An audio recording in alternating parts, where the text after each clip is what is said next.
Hello, Miami, and welcome to Community Newspapers. I am here with James Richards to talk about something that, well, not many people think about when they wake up in the morning Yep, home chemical collection and that, disposal. that is Is that correct. correct? Yeah, it is Okay. correct. Yep. So tell me a little bit about this program that you guys are running. So you come to a house, or do people have to go to you? Right. The collection part is we have home chemical collection centers. So we have two locations, one in Doral, one down south next to the South Dade landfill. And these are drop-off locations where anyone in Miami-Dade County, doesn't matter if you're one of our department's customers or not, if you live in a condominium, an apartment, if you live in a single-family home, as long as you live in Miami-Dade County, you can bring your household chemicals and electronic waste to one of these two centers and dispose of them for free. We really do want to divert those type of materials from the regular waste stream. There's a lot of safety and environmental considerations that go into disposal of those items. So whatever we can do to inform the community about what to do with those materials and how to properly dispose them, that's why we're here to do that.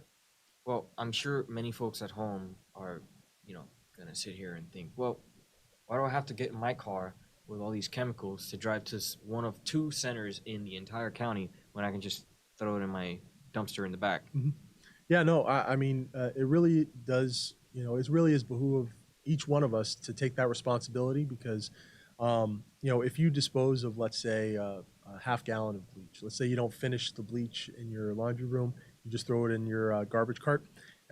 Our garbage carts, our trucks have compaction, so that bottle will most likely, be crushed. The bleach will come out. It'll get commingled with the other waste in the back of the truck, and it'll end up at a disposal site where it could come in contact with one of our workers. It could end up somehow getting absorbed into the environment. And so we really want people to understand, especially with those materials that they aren't finished with or they aren't going to use any longer, that the correct thing to do is just to gather it all together, make it a weekend trip. Those facilities are open weekends, 9 to 5. Drive to one of those facilities. It takes literally a few minutes. You pop your trunk, our attendants come out, empty it out for you, and you're on your way. It really is a very seamless operation at those facilities, and it serves a really important purpose here in Miami-Dade County. So it's a risk assessment then that we go ahead and Right. I mean, it might be a little bit less convenient, but at the same time, I mean, considering you could be preventing those materials from entering into the environment. We have a very fragile ecosystem here in Miami-Dade County. You hear a lot about fertilizing lawns and the water table. Things happening in the bay. All this kind of factors into disposing of chemicals correctly. You don't want any of those type of materials or fluids to get into the environment because they weren't there originally, especially if they're of a hazardous nature. And so you want to bring those jugs of bleach, the pool chemicals, your cleaners. Just take them to one of our facilities, and we'll take them off your hands to make sure that they're disposed of properly. and so you had mentioned that you guys had two locations. Where are they? Yeah, so one is on 58th Street in Doral. Okay. So it's kind of centrally located in Western Miami-Dade. The other one is located right next to our South Dade landfill. And so those two locations, again, are open on weekends. They're open actually Wednesday through Sunday from 9 to 5. We understand that for people to bring those materials and drop them off, sometimes they might have to go on the weekend when they're not working. And so we provide those weekend hours for that reason. And again, it's really important to stress that these facilities are free to use by Miami-Dade County residents, residents wherever you may live. If you live down south, up by the county line, it doesn't matter. As long as Miami-Dade County is listed on your driver's license, you can drive up and dispose of those materials. But again, it's residential waste only. We can't have businesses come up, offload a box truck full of paint or motor oil or anything like that. It's only for residential disposal at those two sites. I see. So it's as you mentioned, it behooves us um, to dispose of this material because if they do spill, if we don't do our due diligence and we end up with a chemical issue, you can basically have happen at your house what happened in places like Ohio, where there was Right. that made national news. That was I know you guys don't handle that. You're a No, no, different no. department, but Yes. but I want to stress that point because of the fact that people might not think about it. It's not what you wake up in the morning thinking about, but you need to make sure that you're keeping yourself and your family safe because if you don't, you're going to end up with a serious problem where these toxic chemicals are in your house that can be dangerous. Even if they make skin contact, they can create toxic odors. Mhm. Um, some of them, and it's something that we need to be mindful of. Talk to me a little bit about the most common chemicals that we need to be mindful of. Right, right. So basically, anything that, when you're talking about household safety, like you mentioned, what happened in Ohio was more of an industrial waste issue, not something that we handle at the home chemical collection centers. But you know, what we deal with are retail chemicals, so things that you buy off the shelf. So you're talking about things like bleach, cleaners, solvents, pool chemicals, all those type of materials that you might use to clean or sanitize. You have to be wary of them. If they have any sort of label instructions where special handling is something you have to be considerate of, you really do want to handle those materials with the utmost caution. And again, if you're not going to use those materials, bring them to one of our home chemical collection centers. Remove from your household. Especially, there are times when you have children around the house. If something's not secured properly, you hate to think about what might happen if something's ingested when it's not supposed to be. And so, by bringing those materials to one of our centers, you can have the peace of mind that that's not going to be an issue in your household anymore. And let's say you don't want to go through the trouble. You still shouldn't be putting it in your garbage. You should probably just look for someone else, Mhm. family, a friend says, "Hey, I have this half jug of bleach. I'm not really going to use it. Do you want it?" Yeah. And they'll say, "Yeah, sure," and they'll take it. And Yep. you avoid the potential risks that are involved with just throwing it in your garbage, getting it mixed up with other garbage, with the potentially the environment if it starts leaking out of the disposal truck, Right. as you mentioned. Mhm. Um, and to give people context, just because I do want to return back to the Ohio bit that we had mentioned Sure. just previously. For those of you that didn't know, the few months ago, right? Was that when it was? I think Yeah. it was in Feb- early this year. what are you referencing? The Ohio I, incident. I believe it was a couple months ago. Yeah. Yeah. There was an industrial spill. This massive 18-wheeler, I basically. think it was a train. It was a It train. was a train. It was a So train so train train even bigger. derailment. Yep. So the train derailed, spilled all of these chemicals, industrial waste chemicals. So Mhm. if you think drinking bleach is bad, this stuff is just about 10 times worse. And it was so bad that when it spilled, they had to evacuate all the neighboring Right. towns. Mhm. There were fish, deer, like large mammals were dying in the woods surrounding the area. It was very, very serious incident. Um, most of you probably know, but I just wanted to contextualize it a little bit Right. that these chemicals can have extremely serious repercussions when not handled properly. Right. And Um, and and if I could just jump in real quick, yeah, I'm glad you mentioned that. The material that we receive again are basically retail chemicals, so things you buy off the shelf. It's not necessarily the types of industrial waste that was unfortunately spilled in Ohio, but you could kind of think about how many people live in Miami-Dade County. If nobody took the time to dispose of these chemicals properly, it's an inevitability that a decent amount might end up in our environment. And so, it really is important for people to understand that even though it's sold on the shelf, you might find it at your local supermarket, that some of these chemicals are still, potentially hazardous, to people and to the environment. And we're just providing a service for people to, dispose of them properly and avoid those safety and environmental impacts that they may potentially face. well, you guys mentioned that you handled not all automotive waste, but a little bit. Some car Right. batteries, for example, battery acid is No, some no, pretty heavy duty. absolutely. Yeah, yeah, yeah. No, no. Our department does not deal with the disposal of vehicles. However, our home chemical collection centers accept lead acid batteries. So, if you're doing an exchange or you're changing out the battery in your car and you have an extra one laying around, you can bring it to one of our facilities and we'll dispose of it properly. We also accept lithium ion batteries, the button batteries that are found in watches and hearing aids. We accept those as well. The household batteries like AA, AAA, CD, those can be thrown away in the garbage because they don't contain heavy metals anymore. They aren't manufactured with them.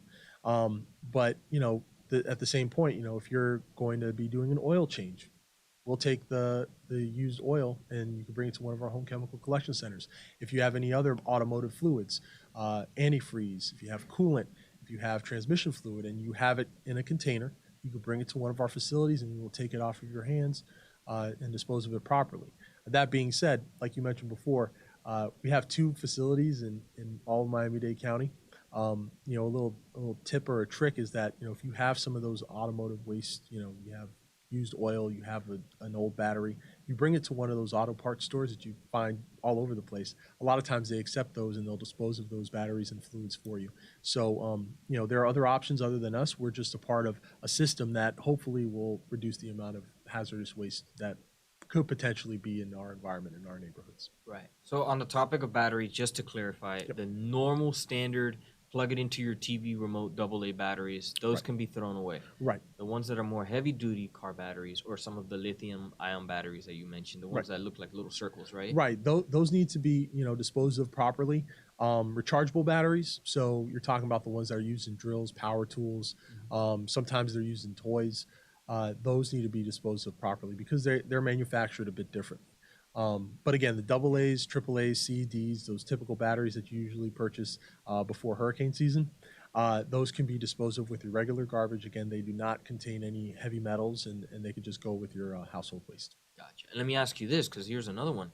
The phones. Let's say we have an old phone, we don't want it anymore. Right. Do those have batteries that need to be specifically Yes, disposed of? yes, absolutely. I'm glad you brought that up. Those are also lithium-ion batteries.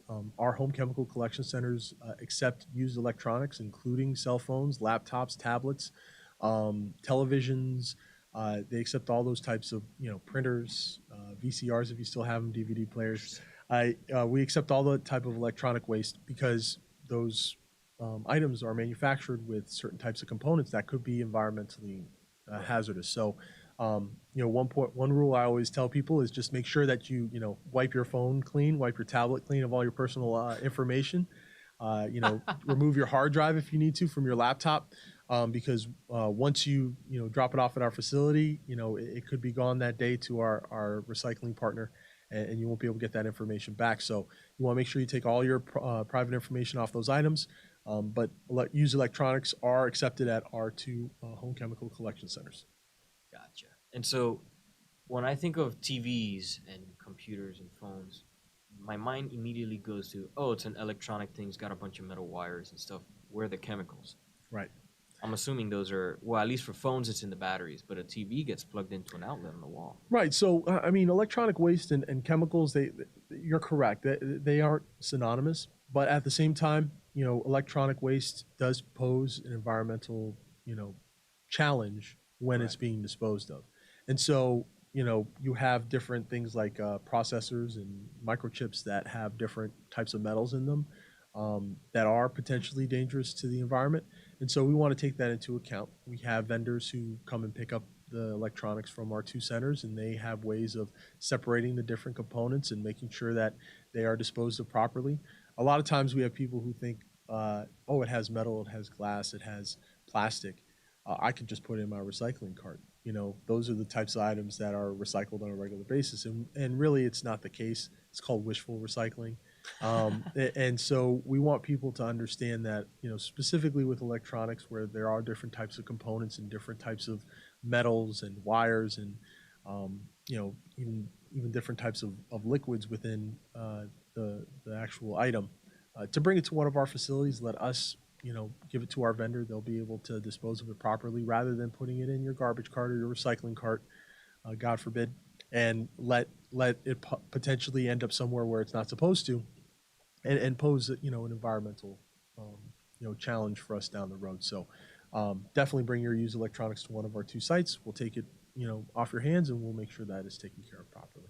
All right, interesting. So I see here something that you guys have about detoxing your home. Right. How does that even happen? Right. So detox your home. It's basically our slogan. So if you think I about all these detox crazes where you trying to cleanse yourself, be healthy, we figure it's kind I of know a few. yeah. So we're trying to pick up on that craze. So if you see any sort of advertisements about detoxing your home, it's basically a way for us to kind of get into the minds of our residents, and our customers, to make sure that they understand that, just like you want to try to maintain and make your body healthy, there are certain things that you could do in your home to remove some of those more dangerous materials so that it doesn't pose a threat to you. It's not a safety issue for you or your family, and that it's disposed of, and it's not a an environmental concern for the environment. And so it's just a kind of a catchy phrase. It's a way that we kind of hope to make an impact on the minds of the people out there in the public, so that they can use our facilities. And again, it's a free service, so we want to try to let as many people know about it as possible. So there you go, folks. You heard it here first. If your body is a temple, your home should be too. Yeah, Uh, absolutely. so here's something else that we should also probably talk about, only because we have a lot of landscaping companies. We have a lot of mosquitoes. Yep. So we do pesticides, Yep. herbicides, Yep. rat poison if people have rats in the house. Yep. I think uh, safe to say that if you're unsure about whether or not the chemical that you are handling right now is something that is chemically dangerous. If you look on the instructions label and it has a little skull with the crossbones on it, Yep. that's a pretty good indicator that you should probably handle with care. Don't drink it. I know Absolutely not. the hydrogen peroxide that my mom has in my house. Whenever somebody at the house gets a cut, she'll dab a little bit onto it. That is not to be put in a shot glass. No. But talk to me a little bit about how to dispose of that and how to make sure that those are safety put in a safe place. Yeah, absolutely. So we do accept pesticides, herbicides,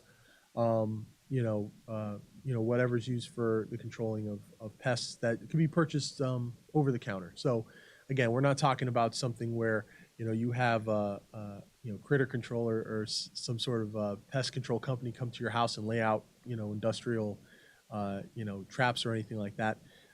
But if you do have pesticide, herbicide, or something like that, we definitely accept it. Again, it's the potential for it to sit somewhere and be accessed by someone, where you don't want to have that in your home, and you definitely don't want to have a lot of that being exposed into the environment in a large concentration. I know herbicides, you spray them outside. Pesticides, for the most part, you spray outside. But when you're talking about, instead of it being sprayed, a jug is opened and it's all poured in one spot, that could be an issue. So, like you said, you always want to read the label instructions. But again, you want to bring those materials to our home chemical collection centers. And if you have a question, you could always bring something to one of our centers. Our attendants will let you know if it's something that we could take off your hands if you do have a question. In most cases, they'll be able to tell you where you might be able to bring something that we don't accept.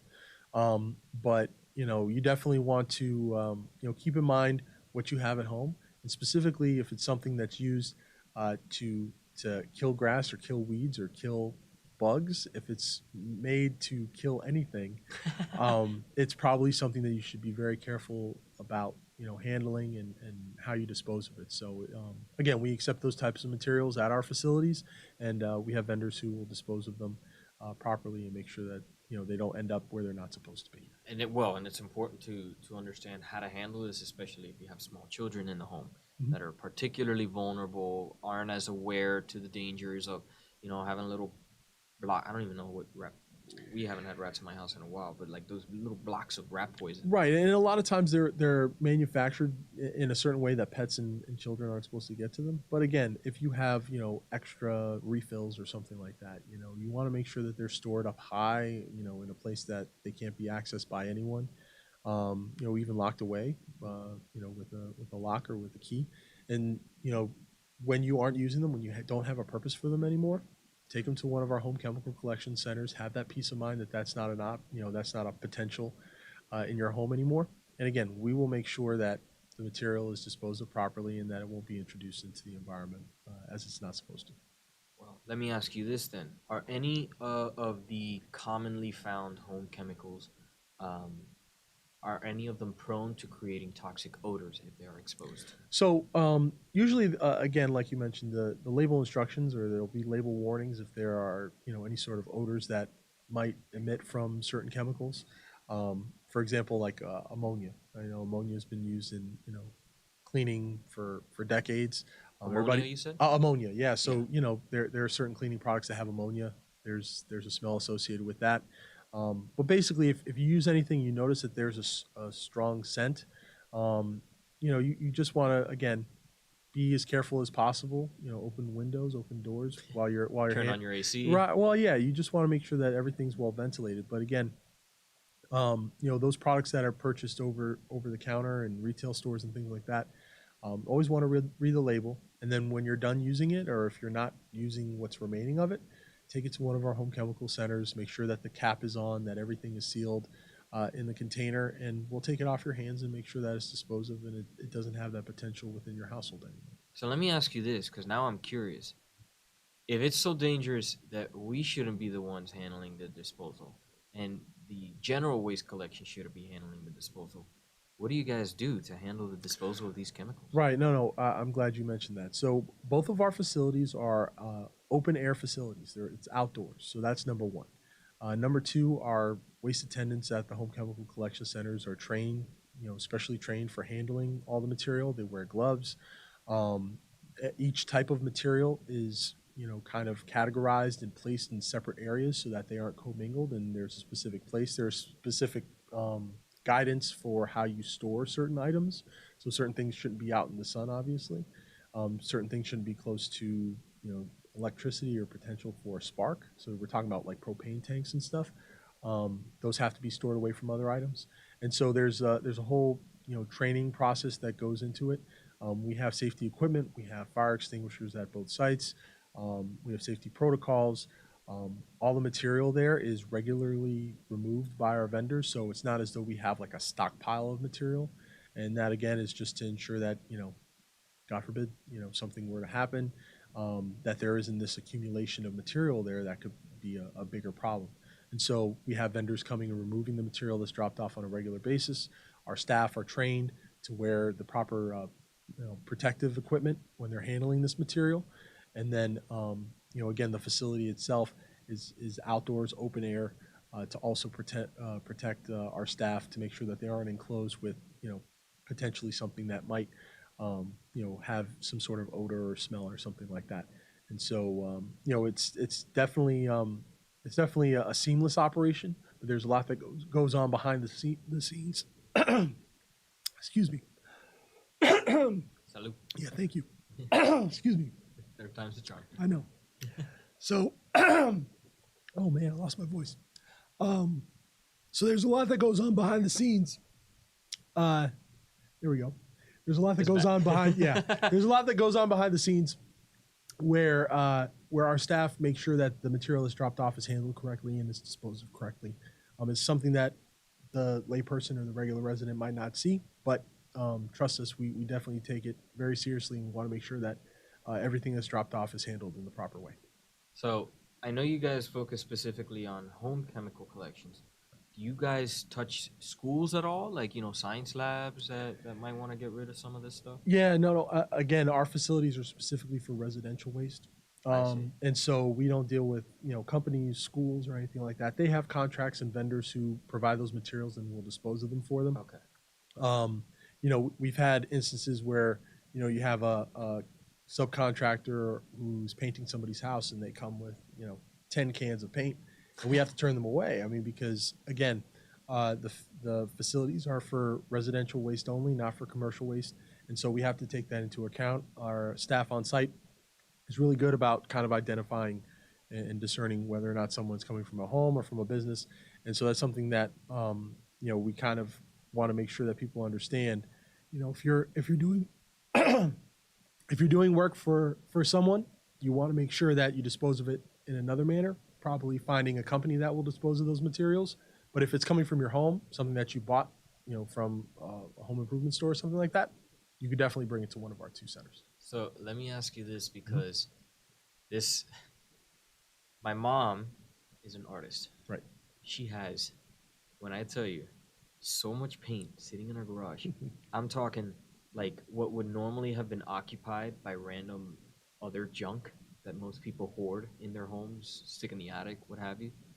It's just rows of paint buckets. We have like 2 rows of paint buckets of every Right. color imaginable, because that's just what she does. Right. She loves to handle with paint and acrylics and all sorts of stuff. Let's say one day she packs it up and says, all right, I gotta take this out of here. I'm not gonna do this anymore. Right. If she comes to the disposal center with those 10 cans of paint, Right. Is she still good? She's Because still she's good now. Now I do want to kind of there's a difference between artist paint and like wall paint. And so we accept we I accept see. oil based and latex paints, but when you're talking about paints that are used for art and things like that, a lot of times we tell people that the best thing they can do, excuse me again, is to donate them, donate the paint if it's still in good use. Um, but if somebody is painting their home, and they have different colors for each of the different types of rooms that they have, that discussion could be had on a case by case basis, and our waste attendants could definitely understand if that were the case.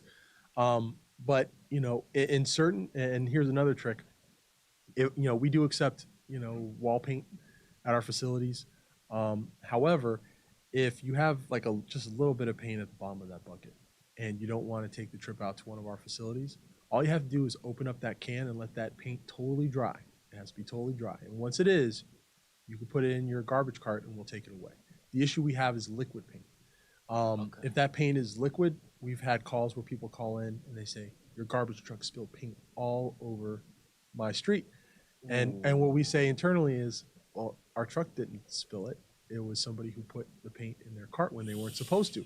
And so, Yeah. again, if you have like most of that bucket still full, it might be worth it to take it to one of our facilities. But if you only have a little bit left, you can let it dry out totally, and then you can put it in one of your recycling, well, not your recycling cart, your garbage cart for disposal, and we can dispose of it that way. Gotcha. And then one other kind of cool thing, we have a Chem Again program where a lot of the material that's brought in is in pretty good shape. And so we actually make it available for residents to come and they could take it home and use it at their home. Just like you said, you're going to ask around and see if somebody can use one of the bottles of cleaner that you have at your house. We have those available. You can come and see what's available at our facilities. If there's something there you want to take, you can. And one of those items that we provide is paint. So we take the paint, all the different colors, we mix it together, and it becomes kind of like a base coat. And that paint is available for people to take home and use again as a base coat. You can't come and try to color match, bring swatches or anything, but we do have paint available as part of our Chem Again program, where you can get that base kind of beige color, and you can take it home and use it in your home if you want. And again, that's free. That's a free benefit of using these facilities. Is if there's something good that we don't have to dispose of, we could reuse it, and we let residents go ahead and take what they think they need. There you have it, folks. How can we best reach you? Say again for our audience where these facilities are specifically, so that they can Right. go ahead and find So we have one again on 58th Street in Doral. Then we also have one down south by the South Dade landfill. If you have any questions, you could always call 311. They Can have we a, call ahead of time to let you guys know, hey, listen, I'm gonna be stopping oh by? no need to do that. No need to do that. You Oh, just okay. it's almost like a drive up. You drive up, pop the trunk, the attendant will come out and handle business. You don't have to make a reservation or an appointment or anything like that. Just arrive between 9 and 5 Wednesday through Sunday, and we'll be there to help you. And yeah, you could call 311. You could visit our website, miamidade.gov/home chemicals. That website has the exact property addresses for both locations, as well as a list of items that we accept. And yeah, our website's a great tool to see if something you have on hand is something that you should bring to one of those centers instead of putting in your garbage can. Alrighty, there you go. Thank you, James, for stopping by today. No problem. Thank you for And having me. it was an absolute pleasure. Oh, thank And you. for you guys at home, now if you didn't wake up in the morning thinking about home chemical disposal, and you probably still won't after this, do still keep in mind, be careful with the chemicals around your house. Make sure that you get rid of them properly. Don't turn the street into a Jackson Pollock by dumping all your paint buckets into the garbage bin. Please make sure that you take those and dispose of them properly. With that, my name is Andres Pena. It was a pleasure having the show with you today, James. And Thank you.